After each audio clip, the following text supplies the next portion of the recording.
Hi കൂട്ടുകാരെ, പുതിയൊരു വീഡിയോയിലേക്ക് എല്ലാവർക്കും സ്വാഗതം. അങ്ങനെ കാക്കത്തി തൻ്റെ അമ്മയുടെ ഫോട്ടോയുടെ മുന്നിൽ നിന്ന് തൻ്റെ മൊബൈലെടുത്ത് ചില തീരുമാനങ്ങൾ എടുക്കുകയാണ് കേട്ടോ.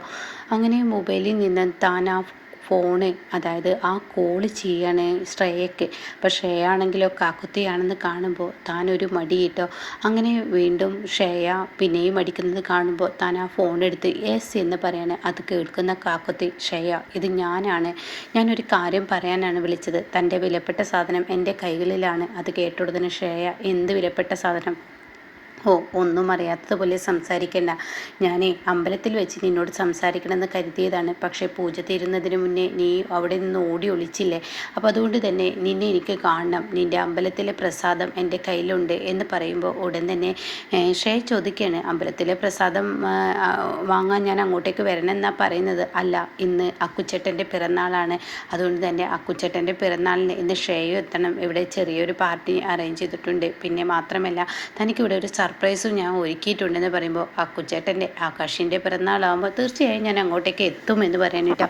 അങ്ങനെ ഈ കാക്കുത്തിനെ മനസ്സിൽ തീരുമാനിക്കുകയാണ് ഇന്ന് എല്ലാത്തിനും ഒരു തീരുമാനമാക്കണമെന്ന്. പിന്നീടാണെങ്കിലോ ഇവരെല്ലാവരും ആ ഒരു ഭാഗം അലങ്കരിക്കുന്ന ഒരു രംഗമാണ്. അപ്പോൾ അനു ആണെങ്കിൽ അനുവിൻ്റെ കൂട്ടുകാരോടൊക്കെ വരാൻ പറഞ്ഞിരിക്കുകയാണ്. അപ്പോൾ അനുവിൻ്റെ കൂട്ടുകാരോട് പറയണേ, എൻ്റെ ഏട്ടൻ എൻ്റെ പിറന്നാളിന് ഞാൻ ചിന്തിക്കാൻ പോലും പറ്റാതെ അത്രയും വലിയ സർപ്രൈസുകളാണ് എനിക്ക് തരുന്നത്. അപ്പോൾ എൻ്റെ ഏട്ടനും അതുപോലെ ഒരു സർപ്രൈസ് കൊടുക്കുന്നതാണ് എൻ്റെ ജീവിതത്തിലെ ഏറ്റവും വലിയ ആഗ്രഹം എന്നൊക്കെ പറഞ്ഞിട്ട് അവരെ വിളിച്ചുകൊണ്ട് പോവാണ്. പിന്നീട് ബാലമാമയാണ് കാണിക്കുന്നത്. ബാലമാമയുടെ ആ ഒരു ഫ്രണ്ട്സുകളൊക്കെ ഇങ്ങനെ വരുന്നവും അവരുടെ കയ്യിൽ ഗിഫ്റ്റുള്ള രംഗമാണ് കേട്ടോ. ഇതേ സമയം എല്ലാം കണ്ട് അമ്മായിയും വളരെ സന്തോഷത്തിലാണ്. അശ്വതിയും അനുവും പറയാനില്ല, ഗോവിന്ദമാമയും അതേ സന്തോഷത്തിൽ. അങ്ങനെ ഓരോരോ കാര്യങ്ങൾ ചെയ്യുമ്പോൾ ഗോവിന്ദമാമ ഇതാ മോളെ കേക്ക് എന്ന് പറയട്ടോ. അപ്പോഴേക്കും മനു ഒന്നിങ്ങ് വന്നേ എന്ന് പറയട്ടെ കാക്കുത്തി വിളിച്ചും കൊണ്ടിരിക്കുകയാണ്. കാക്കുത്തിയുടെ ആ വിളി കേൾക്കുമ്പോൾ ഉടൻ തന്നെ ബാലമ്മ ചോദിക്കുകയാണ്, എന്തിനാണ് നീ അനുവിനെ ഇങ്ങനെ വിളിക്കുന്ന കാര്യം എന്താണെന്ന് പറയും. അപ്പോഴേക്കും മോളെ അനു ആ ടേബിൾ ഇങ്ങനെ എടുത്ത് ഈ കേക്ക് ഇവിടെ വെക്കാനാണ്. അത് കേട്ട ഉടൻ തന്നെ ഗോവിന്ദ നീ പോയി ടേബിൾ എടുത്ത് കൊണ്ടുവന്ന് അതിന് അനുവിനെ ഒന്നും വിളിക്കണ്ട എന്ന് പറഞ്ഞിട്ട് നല്ല അലങ്കരിച്ച് ടേബിളുമായി മുന്നോട്ട് വരുന്നു കേട്ടോ. അങ്ങനെ കാക്കുത്തി അതിലോട്ട് കേക്ക് വെക്കാണ്. ആഹാ, കൊള്ളാലോ, അടിപൊളിയാണല്ലോ. അപ്പോഴേക്കും മെഴുകുതിരി എടുത്ത് കത്തിക്കുന്ന ആ ഒരു സീനൊക്കെയാണ് കേട്ടോ. അങ്ങനെ എല്ലാവരും ഹായ് മോളെ, ഇത് അടിപൊളിയായിട്ടുണ്ട്, നന്നായിട്ടുണ്ടല്ലോ, ഇതൊരു ഒന്നൊന്നര ഒരു അലങ്കാരം തന്നെ എന്നൊക്കെ പറഞ്ഞ് അവരിങ്ങനെ കാക്കത്തിയോട് സംസാരിക്കുന്ന സമയത്ത് കാക്കത്തിയുടെ മുന്നിലോട്ട് ആകാശ് വരികയാണ് കേട്ടോ.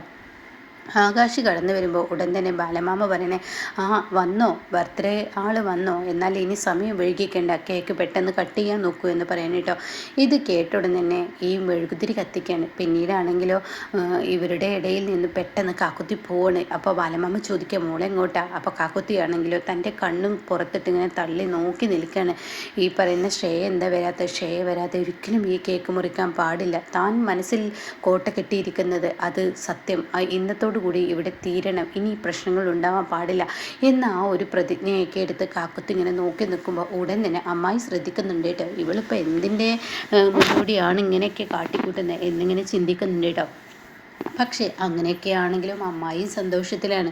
അങ്ങനെ എല്ലാവരും സന്തോഷത്തിൽ നിൽക്കുമ്പോൾ ഉടൻ തന്നെ ആകാശിനോട് പറയണം, മോനെ ഇനി മെഴുകുതിരി കത്തിക്ക്, എന്തായാലും കേക്ക് മുറിച്ചോളൂ, സമയം വൈകിക്കണ്ട എന്ന് ബാലമാമ പറയുമ്പോൾ ആകാശിനെ എതിർക്കാൻ കഴിയില്ല. ആകാശ് എന്ത് ചെയ്യുന്നു? ആ മെഴുകുതിരി കത്തിക്കുന്നു. പിന്നീട് ആ കേക്ക് മുറിക്കാനുള്ള ആ ഒരു കാര്യങ്ങളൊക്കെ ചെയ്തു കൂട്ടണം കേട്ടോ. എന്നാൽ ഈ സമയം ഇപ്പുറത്താണെങ്കിലോ കാക്കുത്തി ഇതെല്ലാം കണ്ട് ഇങ്ങനെ നോക്കുന്നുണ്ട്. എന്നാൽ ശ്രേയയെ കാണുന്നില്ല. അപ്പോൾ കാക്കുത്തിക്ക് ടെൻഷനാവണം. ഈശ്വര, പ്രതീക്ഷകൾ കൈവിട്ടു പോയോ എന്ന പ്രതീക്ഷയോടുകൂടി ഇങ്ങനെ നിൽക്കുമ്പോൾ തൻ്റെ മുന്നിലോട്ട് ശ്രേയ എത്തുന്നു.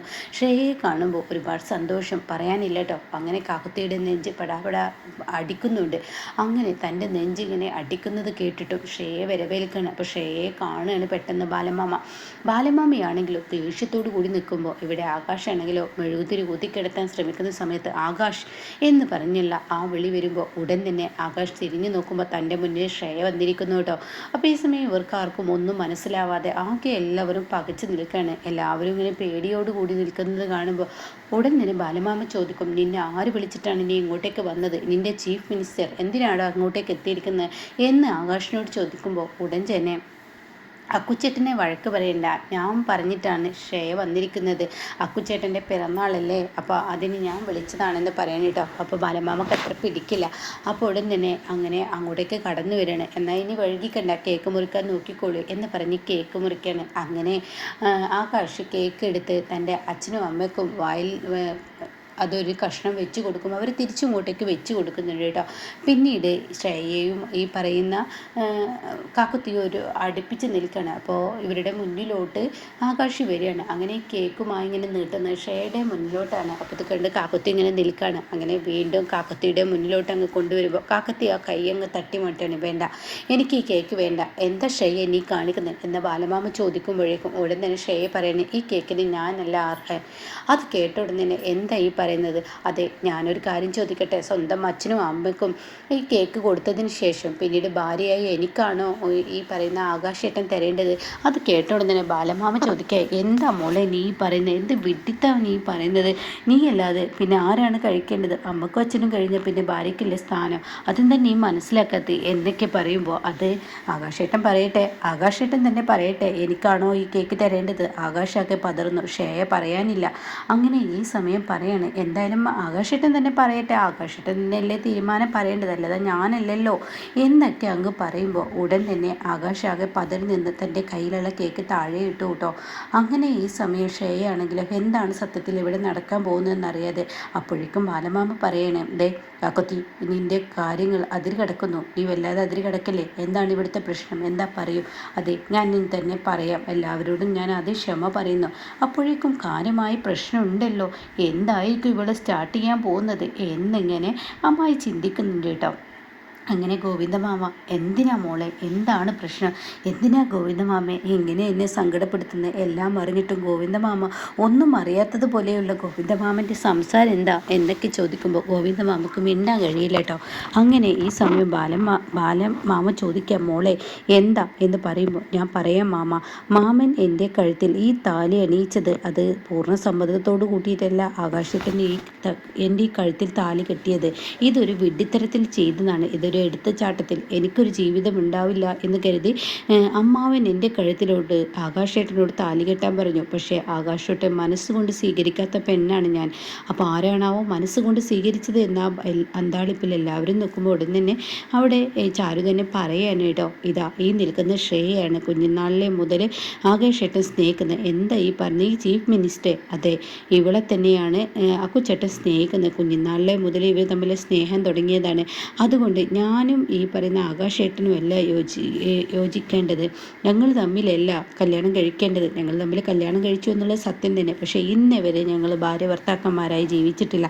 അത് കേൾക്കുന്ന അമ്മായിക്ക് ഒത്തിരി സന്തോഷം തോന്നുന്നുണ്ട്.